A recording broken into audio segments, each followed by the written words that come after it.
Hello student, welcome back to my YouTube channel Student Study Point, and I hope that you all are fine. So let's move on to a new topic which is to be just discussed today. So let's start. Student देखिए बात हम करने वाले हैं 11वीं class से 5th chapter of motion की गति के नियम। तो देखिए इससे पहले जो वीडियो थी उसमें हमने आपको क्वेश्चन बताए थे, फर्स्ट नियम पर आधारित, सेकंड नंबर आधारित, थर्ड नंबर आधारित। क्वेश्चन कुछ और भी हैं, आंसर करती हैं। फिलहाल तो जो माइंड में हैं उनके बारे में बता रहा हूँ। बाकी जो आपको लगे कि हाँ क्वेश्चंस और होने चाहिए तो या कौन से होने चाहिए जिनका आपको नहीं पता लग रहा है, आप मेरे से कॉन्टैक्ट करें और मेरे को बताएं, उनके ऊपर भी वीडियो आपको बना के देंगे। तो बात करते हैं, देखिए पहले क्वेश्चन पर आज।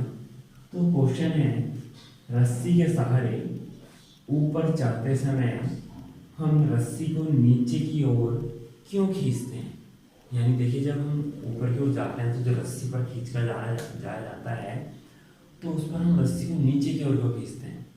तो नीचे की ओर देखिए, जब नीचे की ओर खींचेंगे तभी हमें क्या होगा, देखिए हम बल लगा रहे हैं रस्सी को नीचे की ओर, लेकिन हमें जाना है कहाँ? ऊपर की ओर। तो हमें पहले ऊपर जाने के लिए क्या चाहिए होगा? प्रतिक्रिया बल चाहिए होगा। तो प्रतिक्रिया बल प्राप्त करने के लिए हम क्या करते हैं, ऐसा करते हैं कि हम रस्सी पर नीचे की ओर प्रतिक्रिया करेंगे और हमारे पास या हम पर जो बल लगेगा, प्रतिक्रिया बल को कहाँ लगेगा?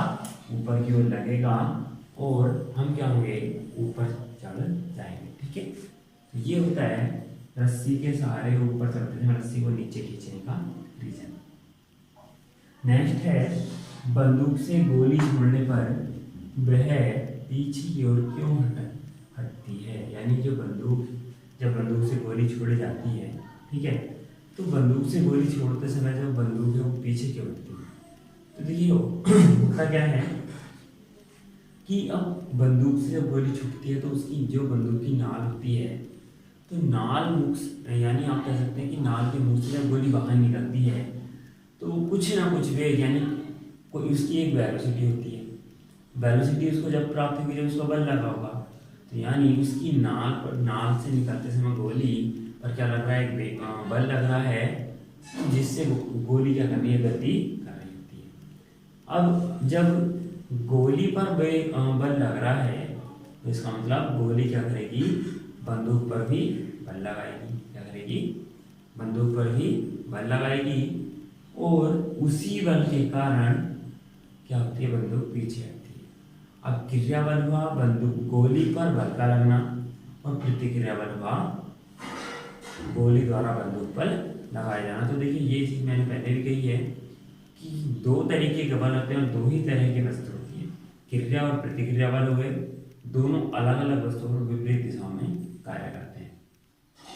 अब नेक्स्ट पर आते हैं, मोड़ पर रेल की बाहरी पटरी कुछ ऊंची क्यों रखी जाती है? आपने ये रेल के लिए ही नहीं, आपने रोड वगैरह भी देखी होंगी, जहाँ टर्न होता है वहाँ क्या होती है? एक साइड ऊंची होती है ना।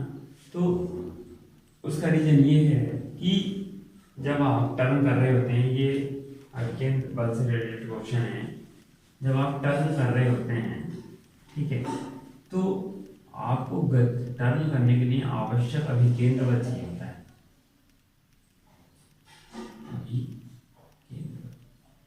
तो अभी आवश्यक अभिकेंद्र बल प्राप्त करने के लिए क्या होता है कि जो बाहर की सतह होती है वो क्या होती है? ऊंची बनाई जाती है, जिससे क्या होता है? अभिकेंद्र बल पर्याप्त अभिकेंद्र बल प्राप्त हो जाता है। और अगर ऐसा नहीं करेंगे या अभिकेंद्र बल प्राप्त नहीं होगा तो उससे क्या हो जाएगा? दुर्घटना होने की संभावनाएं बढ़ जाएंगी। ठीक है, नेक्स्ट, पेड़ को अचानक से हिलाने पर, यानी देखिए जो पेड़ की शाखाएं वगैरह होती हैं, आप अगर उन्हें हिलाएं, जो पेड़ की शाखाएं होती हैं जब आप उन्हें हिलाते हैं तो पत्तों का गिरना मतलब पत्ते क्या होते हैं? टूट कर गिरने शुरू हो जाते हैं।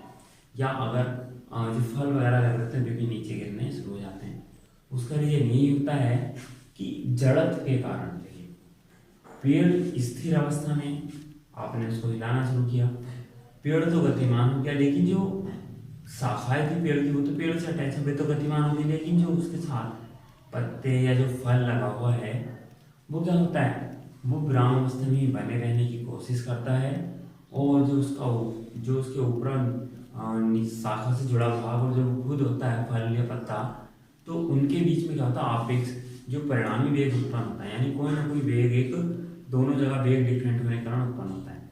उसी की वजह से क्या होता है, पत्ता अचानक या फल जो होता है वो नीचे टूट कर गिर जाता है। ठीक, अब देखिए, बंदूक को चलाना और भारी आधार और ये वाला क्वेश्चन, ये तीनों एक ही बेस पर। देखिए भारी आधार का होना, देखिए अभी मैंने बात की कि बंदूक क्या होती है, पीछे हटती है। चलिए बंदूक को चलाने के ऊपर बात कर लेते हैं पहले। तो बंदूक को ये राय दी जाती है चलाने की कि शोल्डर पे रख के चलाना चाहिए, सेफ्टी के साथ चलाना चाहिए। वो इसीलिए कि जब गोली छूटती है बंदूक से तो वो पीछे की ओर झटका देती है। जब हाथ से हम बंदूक को चलाते हैं तो हो सकता है अचानक से हाथ में चोट वगैरह आ जाए, तो उस आघात से बचने के लिए बंदूक को शोल्डर वगैरह पर रखकर चलाने की सलाह दी जाती है। जो बड़ी बंदूक होती है, छोटी बंदूकें तो नॉर्मल हाथों से चलाई जाती है। ठीक है, अब देखिए भारी आधार का रीज़न ये है कि देखिए ये तो एक छोटी सी गोली है, तब बंदूक को झटका देती है पीछे। जो टैंकर या हैवी बेस वाली चीज़ें होती हैं, जैसे बहुत गोला बारूद का यूज किया जाता है लड़ाई में, तो उनसे क्या होता है, उनका जो बेस होता है वो हैवी बनाया जाता है। क्यों? क्योंकि देखिए अब जब गोला निकलेगा नाल से, तो जितना बल उस पर लगा होगा उतना ही बल वो क्या लगाएगा, नीचे टैंकर पर लगाएगा पीछे की ओर। तो वो बहुत पीछे तक ना जाए, डिस्प्लेसमेंट क्या रहे, कम रहे, काफ़ी ज़्यादा पीछे तक वो ना हटे, और जो उसको चला रहा है उसको चोट ना पहुँचे। उसकी वजह से जो बेस होता है उसका वो हैवी बनाया जाता है। ठीक है, जिससे जो विस्थापन वो कम हो और जो गोले को जो वेलोसिटी वो ज़्यादा से ज़्यादा मिल सके। नेक्स्ट, दमकल कर्मी। तो देखिए दमकल कर्मी से मतलब होता है जो अग्नि फायर ब्रिगेड वाले होते हैं, जो अग्निशमन होते हैं, जो आग वगैरह बुझाने आते हैं, उनको हम दमकल कर्मी बोलते हैं। तो दमकल कर्मी क्या करते हैं, दमकल कर्मी देखिए दमकल कर्मी के लिए एक सलाह होती है कि जो पाइप होता है जब ये हाथ से पकड़ते हैं, जो उसका मुँह होता है जहाँ पानी निकलेगा, उनको अपने हाथों से बल लगाना होता है, उसको पकड़ने में बड़ी मतलब कठिनाई का सामना करना होता है। क्यों? तो देखिए होता क्या है कि जो पाइप का मुंह है, जो पाइप का सिरा है जहाँ से पानी निकल रहा है, तो वहाँ क्या होता है, पानी की वेलोसिटी होती है। तो पानी क्या हो रहा था, वहाँ किसी न किसी वेलोसिटी से बाहर निकल रहा होता है, और जब बहुत ज़्यादा वेलोसिटी से वो पानी बाहर निकलेगा, तो जितनी ज़्यादा वेलोसिटी से वो बाहर निकलेगा उस पर उतना ही ज़्यादा बल कार्य कर रहा होगा। अब इसका मतलब क्या हुआ कि जो बल पानी पर लग रहा है वही बल, ऐसे ही बल क्या लग रहा होगा, उस पाइप पर भी लग रहा होगा पीछे की ओर विपरीत दिशा में। तो इसी वजह से क्या होता है, उस बल को बैलेंस करने के लिए दमकल कर्मी को उस पाइप पर बल लगाना पड़ता है, और उसे कठिनाई भी होती है उस पाइप को पकड़ने में। तो आज के क्वेश्चन यही थे, आई थिंक आपको समझ में आया हो। और जिसको नहीं समझ में आया है या जो कुछ और नए क्वेश्चन मिलते हैं, वो मेरे नंबर पर कांटेक्ट करके मेरे से संपर्क कर सकता है। नंबर आपके सामने है, और यही चाहे आप व्हाट्सएप पे ज्वाइन हो, चाहे व्हाट्सएप पे भी यही नंबर है। थैंक यू फॉर वॉचिंग, और लाइक और सब्सक्राइब कर साइड में।